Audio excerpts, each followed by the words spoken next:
Guys, good morning. Ayan, nandito ako sa likuran ng aming bahay. Ipapakita ko sa inyo yung aming alagang sisiw. Nakakukuha lang nung Sunday. Bali, 2 days pa lang sila ngayon. Tara, puntahan natin. Ayan, meron siyang manok na panabong. Ayan, meron din sa kabila.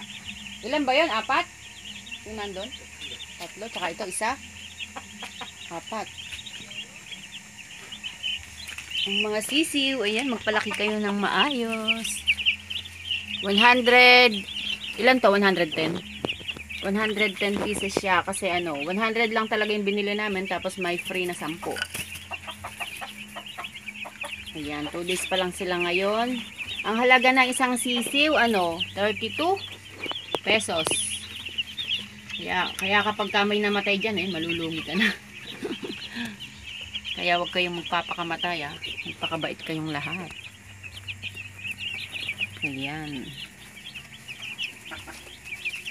2 araw.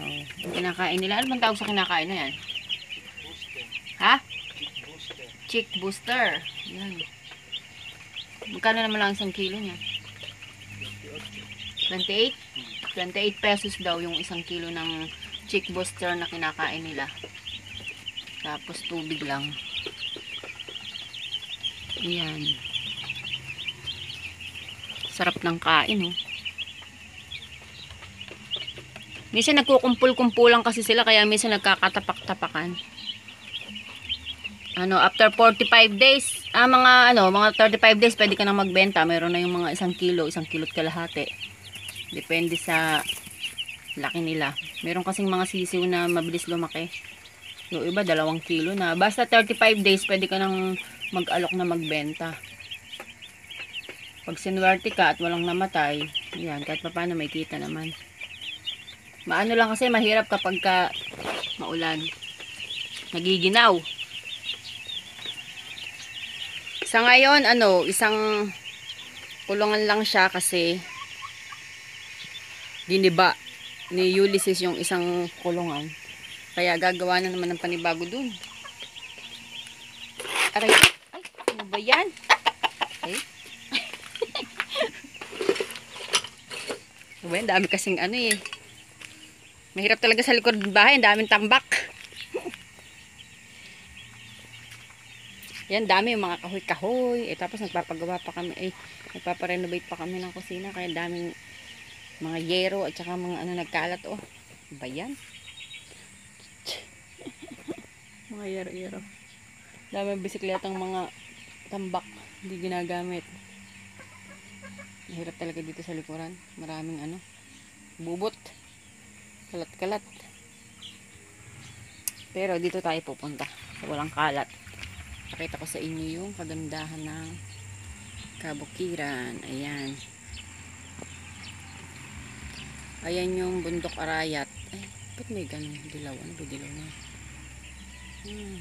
Kuryente. Ito ang bundok Arayat. Di ba ang ganda?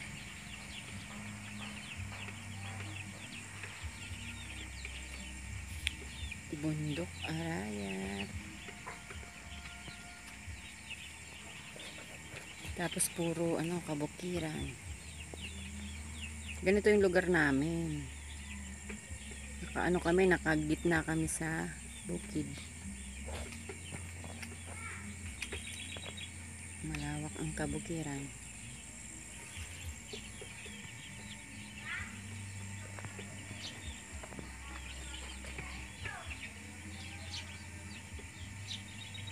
Pero minsan may time na umuusok yan Pero sa awa ng Diyos hindi pa naman siya sumabog. Pero may time na umuusok siya.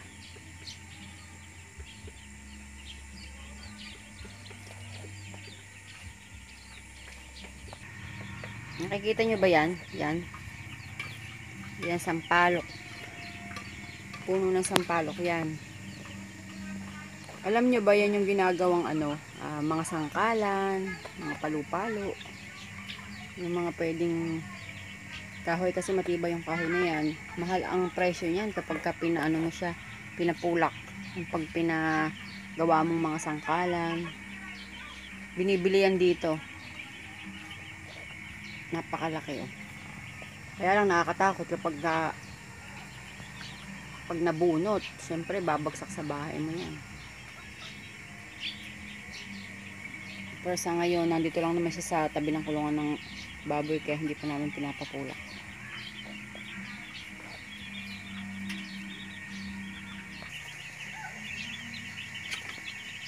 Wala bang pangalan to? Kukurok-kukuk. Ayan na, ano yung huni na yan. Ngayon ay alas 9 na ng umaga. Pero marami na akong nagawa ah. Nakapagluto na ako. Nakapagwalis. Yan, naisipan ko lang i-vlog yung mga sisiw. Tingnan natin yung ibang ano, kasamahan ng mga ano na to, mga manok.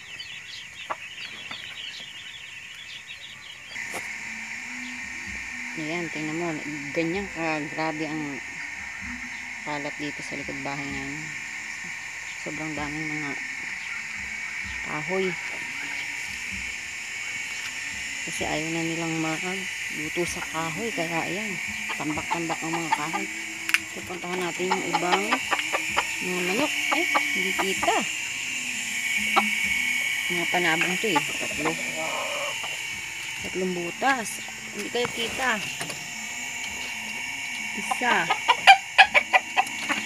Lumabas ka pa dyan. Ano naman yung pangalawa.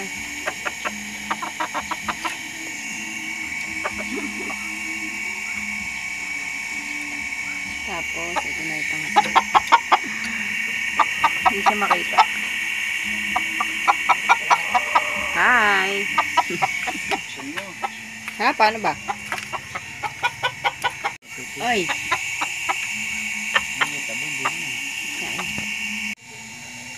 Isa, ito medyo puti-puti. Ay, may dilaw.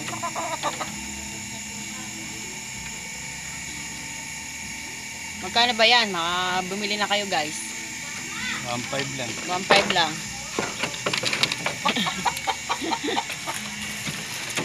Eh, hindi kasi nakakatawag. Baka biglang mamul.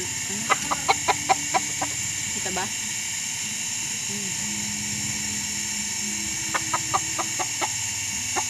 Baka biglang gusto niyang manabong. Ayan oh, marami pang mga liit-liit na mga ano. Grabe ang kalat. Dapat ito ano eh, yung mga kahoy-kahoy na to ano. Hindi, mag-ano na lang tayo. Magluto sa kahoy. Dapat magluto sa kahoy kasi sayang yung mga kahoy, ang dami. Sobrang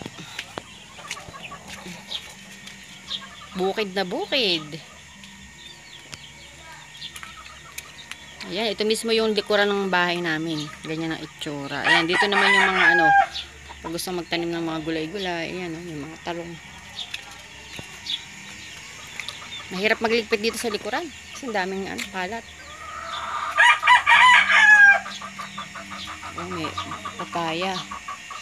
May bulaklak na papaya. Oh. Nabagyo eh. Oh, ayan, may mga bagong tubo, mga talong. Yung talong na yan, alam niyo ba, napakadami ko nang nakuha dyan magmula nung dumating ako. Ayan, may mga maliliit pa oh.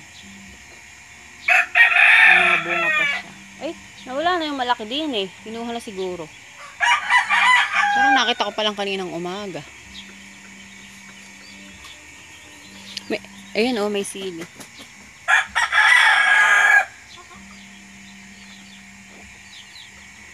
Ano ba nakatanim dito? May nakakatanim na ba dito? Kasi kailangan talaga tambakan eh. Kasi pag di mo siya tambakan, hindi ka makakabuhay ng lupa. Ay, ng ano, mga halaman. Yan guys, ngayon yan muna ang aking ipapakita sa inyo. Ang makalat na bakura. Ayan, mga manok-manok na nagkalat.